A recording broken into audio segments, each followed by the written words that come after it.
Hello dear students, today we are going to discuss another topic idioms and phrases part 10। आज हम लोग idioms and phrases का part 10 discuss करने जा रहे हैं और आज के आपके लिए कुछ important 15 idioms and phrases select किए हैं जो आपके एग्जाम्स में जरूर आने वाले हैं, पक्का आने वाले हैं। और आपको पता है कि idioms का मतलब होता है the words whose meaning is different from its literary meaning, यानी वो क्वेश्चंस, वो शब्द जिनका शाब्दिक अर्थ, इनका जो मीनिंग होता है, इनके शाब्दिक अर्थ या साहित्यिक अर्थ से कुछ अलग होता है। और आपको पता है कि जो आपको इडियम्स एंड फ्रेजेस हम लर्न कराते हैं उसमें एक बिल्कुल यूनिक टेक्निक है और इस टेक्निक का नाम है माइंड मैपिंग। यानी कि माइंड मैपिंग के माध्यम से हम आपको ये इडियम्स लर्न कराते हैं और इस तरह से लर्न होते हैं कि फिर आप इन इडियम्स को कभी भूलोगे नहीं। क्योंकि देखिए, इनको रट्टा मारना बहुत मुश्किल होता है, क्योंकि इनका शाब्दिक अर्थ कुछ और होता है और इनका इडियोमेटिक मीनिंग कुछ और होता है। तो हमें क्या करना होता है? माइंड मैपिंग का मतलब होता है कि हमें एक कहानी बनानी होती है और उस कहानी को उसके मीनिंग के साथ एसोसिएट करना होता है, जोड़ना होता है। जैसे पहला क्वेश्चन आपका आ रहा है, इन अ फेयर वे। तो सबसे पहले इसका मतलब निकालिएगा। बच्चों, फेयर मीन्स होता है ठीक, सही, उचित, और वे मीन्स रास्ता, यानी और इसका मीनिंग क्या है? होपफुल। तो कहानी बना लीजिएगा कि जब तक इंसान होपफुल होता है, आशान्वित होता है सफलता का, तो वो हमेशा फेयर वे चलता रहता है। लेकिन जब तक हम होपफुल है कि हमें सफलता मिलेगी, तो हम रास्ता कैसे अपनाएंगे? फेयर। तो फेयर वे मतलब होता है होपफुल होना। और देखा होगा जब इंसान अपनी होप खो देता है तो वो अनफेयर हो जाता है, अनुचित हो जाता है। तो क्या सीखा आपने कि जब तक हम फेयर वे में हैं मतलब होपफुल हैं। बच्चों, नेक्स्ट क्वेश्चन आपका है, इन द गुड बुक। और इसका इडियोमेटिक मीनिंग क्या है? टू बी इन फेवर, किसी के फेवर में होना, पक्ष में होना। इसको देखिए ऐसे लर्न करिएगा कि जैसे हर इंसान के दिमाग में दो तरह की किताबें होती है, हर इंसान के पास दो बुक होती हैं, एक गुड बुक होती है और एक बैड बुक होती है। तो अगर मैं जो हमारे दोस्त हैं उनका नाम किस बुक में लिखेंगे? गुड बुक में। और जो हमारे दुश्मन है उनका नाम किस बुक में होता है? बैड बुक में। तो यानी कि अगर मैंने आपका नाम अपनी गुड बुक में लिखा है तो आप कैसे हैं? मेरे फेवर में है, मेरे पक्ष में है। यूज कैसे करेंगे? I was in the good book of my boss, मैं अपने बॉस के गुड बुक में था। बच्चों, नेक्स्ट क्वेश्चन आपका है, in a tune. In a tune का मतलब होता है इन अ मूड, बहुत मूड में आ जाना। देखिए देखा होगा, ट्यून मीन्स होता है ध्वनि। देखा होगा कभी कभी आप भी जब ट्यून में होते हैं तो पढ़ाई बहुत अच्छी करते हैं, या आप जब ट्यून में होते हैं तो बहुत अच्छा गाना गाते हैं, आप जब ट्यून में होते हैं तो बहुत अच्छा क्रिकेट खेलते हैं। यानी ट्यून में आ जाना मतलब मूड में आ जाना। आसान है लर्न करना। बच्चों, नेक्स्ट आपका है, लीव इन द लर्च। बच्चों, लर्च का मतलब होता है डिफिकल्टी। तो अगर आप किसी इंसान को डिफिकल्टी में छोड़ते हो तो यानी क्या हो जाता है? लिव इन द लर्च होता है, लिव इन डिफिकल्टी, मुसीबत में छोड़ देना। लर्न करना बहुत आसान है क्योंकि लर्च में डिफिकल्टी। और याद कैसे यूज कैसे करोगे? We should not leave our friends in the lurch. हमें कभी भी अपने दोस्तों को लर्च में नहीं छोड़ना चाहिए।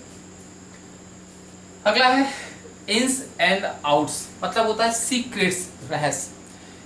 इसकी देखिए कहानी बना दीजिएगा। अगर आप मेरे बारे में, मेरे इंस मतलब मेरे घर के अंदर क्या चीजें रखी हुई हैं, आउट्स बाहर क्या रखी हुई हैं, आपको सब कुछ पता है, यानी आपको मेरे सीक्रेट्स पता है। If you know ins and outs of my life then you know the secret of my life, यानी आपको सीक्रेट पता है। Next question, in the lime light. बच्चों, लाइम लाइट का मतलब होता है अटेंशन। अटेंशन होता है ध्यान। यानी अगर आप लाइमलाइट में आ जाते हो, लोगों के अटेंशन में आ जाते हो, तो आप कैसे हो जाते हो? प्रोमिनेंट हो जाते हो। बच्चों, प्रोमिनेंट का मतलब होता है इंपॉर्टेंट हो जाते हो, या कह सकते हैं महत्वपूर्ण हो जाते हैं। यूज कैसे करेंगे? When you succeed you are in the limelight, यानी you become prominent, you become important. अगला question, in a tight corner. और मीनिंग क्या है? In a difficulty. अब देखिए इसको कैसे लर्न करोगे। आपने देखा होगा जब हम किसी से पूछें यार क्या हाल चाल है, तो कुछ लोग कहते हैं यार हालत बहुत टाइट है। तो अगर हमारी हालत टाइट है इसका मतलब हमारा जीवन कैसा है, डिफिकल्टी में है। इस कोविड-19 की वजह से बहुत से लोगों की हालत इंडिया में कैसी हो गई, टाइट हो गई है, यानी वो टाइट कॉर्नर में है, मतलब दे आर इन डिफिकल्टी। कैसे यूज करेंगे, due to this pandemic the most of the private teachers in our country are in a tight corner, मतलब इन अ डिफिकल्टी में आ गए। अगला क्वेश्चन, इन कोल्ड ब्लड, और बच्चों इसका मतलब क्या निकला, डेलिबरेटली। डेलिबरेटली का मतलब होता है नोइंगली। नोइंगली का मतलब होता है जानबूझकर। यानी अगर कोई काम आप जानबूझ के करते हो तो कैसा होता है, इन कोल्ड ब्लड होता है, यानी कोल्ड ब्लड मर्डर कहलाता है, मतलब जानबूझ कर किया गया मर्डर। लोग कहते हैं कि सुशांत सिंह राजपूत का मर्डर जो है वो इन कोल्ड ब्लड है, यानी कि वो हत्या नहीं, वो सुसाइड नहीं है, इन कोल्ड ब्लड मर्डर है, यानी जानबूझ कर किया गया मर्डर। इसको देखिए लर्न कैसे करोगे, कहानी बना लीजिएगा कि कभी कभी हमारा ब्लड कोल्ड होता है और कभी कभी हमारा ब्लड हॉट होता है। तो देखा होगा जब हम गुस्से में होते हैं तो हमारा ब्लड हॉट होता है, और जब हम शांत होते हैं तो हमारा ब्लड कोल्ड होता है। तो अगर जैसे हमारी किसी से लड़ाई हो रही है और मैं बहुत गुस्से में हूँ, मेरा ब्लड बहुत हॉट है, उस समय मुझसे अगर कोई गोली चल जाती है, किसी का मर्डर हो जाता है, तो वो अननोइंगली है। लेकिन मेरा गुस्सा ठंडा हो गया और फिर मैंने सोच समझ के उसका मर्डर किया, तो बच्चों ये कहलाता है इन कोल्ड ब्लड मर्डर, मतलब डेलिबरेटली कहलाता है, जानबूझकर कहलाता है। बच्चों नेक्स्ट क्वेश्चन आपका है इन द फैमिली वे, और इसका मीनिंग क्या निकला, प्रेग्नेंट, मतलब गर्भ धारण कर लेना। लर्न करना बहुत आसान है कि जब भी आपकी शादी हो जाएगी तो आप और आपका जो पार्टनर होगा वो फैमिली वे पर चल पड़ेगा, यानी कि एक परिवार बनाएगा, बच्चे होंगे, तो यानी कि इस तरह से फैमिली वे पे आ जाना, मतलब प्रेग्नेंट हो जाना, गर्भ धारण कर लेना। बच्चों नेक्स्ट क्वेश्चन आपका है आइवोरी टावर। अब देखिए आइवोरी टावर का मतलब होता है इमेजिनरी वर्ल्ड, काल्पनिक संसार। इसको देखिए लर्न कैसे करोगे, देखिए आइवोरी जो होता है बच्चों ये कहलाता है हाथी का दांत, ये कहलाता है हाथी का दांत। और देखिए आपने सुना होगा हाथी का दांत बहुत महंगा होता है, और अगर मैं कहूँ कि यार मेरे पास मेरे गांव में आइवोरी का बहुत बड़ा टावर मैंने लगाया है, यानी कि हाथी के दांत का बहुत बड़ा टावर लगाया गया है, तो ये कैसा है, काल्पनिक बात है, क्योंकि जो छोटा सा टुकड़ा जिसका बहुत महंगा होता है उसका टावर कैसे लग सकता है। तो आइवोरी का टावर मतलब हो जाता है एक इमेजिनरी वर्ल्ड, एक काल्पनिक संसार। क्वेश्चन नेक्स्ट आपका कह रहा है जॉन्डिस्ड आई, और इसका मीनिंग क्या है, प्रेजुडाइज्ड। बच्चों प्रेजुडाइज्ड मतलब होता है किसी के प्रति कोई गलत सोच रखना, यानी किसी के साथ कुछ इलीगल करना, गलत काम करना। अब देखिए इसको लर्न कैसे करोगे, पूर्व यानी किसी के प्रति पूर्व आग्रह बना लेना कि वह इंसान गलत ही है। जैसे प्रेजुडाइज्ड मतलब होता है कि सपोज अगर कभी किसी दाढ़ी वाले इंसान जिसकी बहुत बड़ी बड़ी दाढ़ी है, उसने आपके साथ कुछ गलत कर दिया, और फिर अगर कोई आपको दाढ़ी वाला इंसान दिखता है तो आपको फिर आता है यार ये भी इंसान गंदा ही होगा, तो भले वो इंसान बहुत अच्छा है, बहुत सेंट है, तो आप क्या हैं, आप जॉन्डिस्ड आई हो चुके हैं, यानी ये कहलाता है प्रेजुडाइज्ड हो जाना, किसी यानी कि अब उसके प्रति पूर्व आग्रह हो जाना। इसको दूसरा लर्न कैसे करोगे बच्चों, जॉन्डिस होता है पीलिया। तो अगर किसी इंसान को पीलिया हो जाती है तो उसकी आंखों से हमेशा पीला ही दिखेगा, यानी कि हरा भी पीला दिखेगा, लाल भी पीला दिखेगा, यानी कि पीलिया हो जाना मतलब सबको पीला देखना, मतलब प्रेजुडाइज्ड हो जाना कहलाता है। अगला है keep body and soul together, और बच्चों keep body and soul together मतलब होता है टू मेंटेन लाइफ, जीवन को मेंटेन करने की, बनाए रखने की, जीने की कोशिश करना। कहानी बना लीजिएगा कि जब इंसान बहुत गरीब होता है तो वह अपनी बॉडी और अपनी सोल को एक साथ रखने का भरसक प्रयास करना है। और बॉडी एंड सोल टुगेदर कैसे होती है कि वह कोशिश करता है कि हमें इतना खाना मिलता रहे कि हमारी जो सोल है हमारी बॉडी में ही रहे, क्योंकि जब सोल बॉडी से बाहर निकल जाती है इंसान मर जाता है। यानी कि हमें ईश्वर इतना देता रहे कि हमारी बॉडी और सोल टुगेदर बनी रहे, यानी कि हम अपनी लाइफ को मेंटेन करते रहें। अगला है कीप एट आर्म्स लेंथ। बच्चों देखिए आर्म्स मतलब वही एक लंबाई होती है, एक बांह की लंबाई।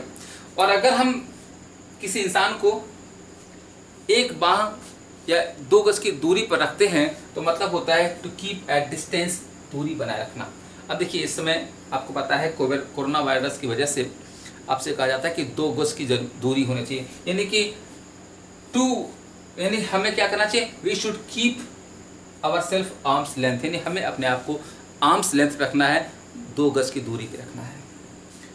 बच्चों नेक्स्ट क्वेश्चन आपका है, keep the wolf away from the door. बच्चों वुल्फ होता है भेड़िया, और आपने सुना होगा भेड़िया बहुत खाना खाता है, और इसका मीनिंग क्या निकला है, टू अवॉइड स्टारवेशन, यानी कि स्टारवेशन था भुखमरी, भुखमरी से बचना। इसको देखिए लर्न कैसे करोगे, अगर आप भेड़िया पालोगे तो बच्चों भेड़िया बहुत खाता है तो वो आपके घर का सारा खाना खा जाएगा और आपके बच्चे भूख को मरने लगेंगे। तो अगर हमें भुखमरी से बचना है तो क्या करना है, वुल्फ को अवे कर देना है अपने दरवाजे से, यानी वुल्फ को, भेड़िया को घर से भगा देना है। तो ये होता है स्टारवेशन से बचना। और लास्ट इडियम आपका है किथ एंड किन, और इसका मतलब है ब्लड रिलेशन, रक्त संबंध। इसको लर्न करना बहुत आसान है बच्चों। किथ का मतलब होता है मित्र और किन होता है रिश्तेदार। तो हमारे जो मित्र हैं वो हमारे रिश्तेदार हैं, तो वो क्या है, किथ एंड किन है, ब्लड रिलेशन कहलाते हैं। तो आइए फिर से एक बार रिविजन कर लें, हमने क्या पढ़ा है। इन फेयर वे मतलब कैसे लर्न करोगे, देखिएगा फिर से। फेयर वे यानी हम अगर होपफुल हैं तो फेयर रहते हैं, मतलब फेयर वे आशापूर्ण रहना। इन द गुड बुक यानी कि हम अगर अपने बॉस के गुड बुक में हैं तो मतलब to be in favour, favour में है। इन ट्यून यानी काम अपनी ट्यून में आ जाना, जैसे मैं इडियम्स पढ़ाने में ट्यून में हूँ, मतलब इन मूड में आ जाना। लिव इन द लस डिफिकल्टी होती है, लिव इन डिफिकल्टी, मुसीबत में छोड़ देना। इन्स एंड आउट्स, अगर आपको किसी के घर का इंस अंदर का क्या चल रहा है, बाहर क्या चल रहा है, यानी आपको उसके सीक्रेट पता है। इन द लाइम लाइट, बच्चों लाइम लाइट होता है अटेंशन, तो यानी कि प्रोमिनेंट, यानी अगर कोई इंसान लाइम लाइट में आ जाता है तो प्रोमिनेंट हो जाता है, इंपॉर्टेंट हो जाता है। इन ए टाइट कॉर्नर मतलब स्थिति बहुत टाइट हो जाना, मतलब डिफिकल्टी में आ जाना। इन कोल्ड ब्लड यानी कि जब आपका ब्लड कोल्ड हो जाए, गुस्सा ठंडा हो जाए, फिर किसी का मर्डर करना, मतलब डेलिबरेटली, जानबूझकर मर्डर करना। इन द फैमिली वे यानी कि शादी के बाद अगर आप फैमिली बनाने के रास्ते पर निकल पड़ते हैं तो प्रेग्नेंट हो जाना। आइवोरी टावर, अगर मैं कहूँ कि मेरे गाँव में आइवोरी का एक हाथी के दांत का बहुत बड़ा टावर है, मतलब काल्पनिक बात करना, इमेजिनरी वर्ड। जॉन्डिस्ड आई, जॉन्डिस का पीलिया, पीलिया होने पर लोगों की आंखों पीली हो जाती हैं तो सब पीला दिखेगा, यानी कि प्रेजुडाइज हो जाना, किसी व्यक्ति के प्रति गलत सोच बना लेना। Keep body and soul together, ईश्वर हमें इतना दे कि हमारी सोल हमारी बॉडी में बनी रहे, यानी हम जीवित बने रहें, मतलब maintain life. Keep at arms length, यानी कि कोरोना की वजह से हम सबको क्या है, आर्म्स लेंथ रखना है, यानी कि दूरी बनाए रखना है, keep a distance. Keep the wolf away from the door, यानी कि अगर हम भेड़िया को अपने दरवाजे से बाहर रखते हैं तो क्या करेंगे, अवॉइड स्टारवेशन, भुखमरी से बचेंगे। किथ एंड किन, किथ माने मित्र होता है, किन रिश्तेदार, हमारे मित्र हमारे रिश्तेदार हैं, यानी कि वो ब्लड रिलेशन है। तो दोस्तों उम्मीद है ये वीडियो आपको पसंद आया होगा, क्योंकि ये इडियम्स अब आप कभी नहीं भूलोगे, you will never forget these idioms, और ये बहुत इंपॉर्टेंट है आपके कॉम्पिटिटिव एग्जाम्स के लिए। अब मिलते हैं नेक्स्ट वीडियो में कुछ और ऐसे इंपॉर्टेंट इडियम्स के साथ, तब तक के लिए नमस्कार, जय हिंद।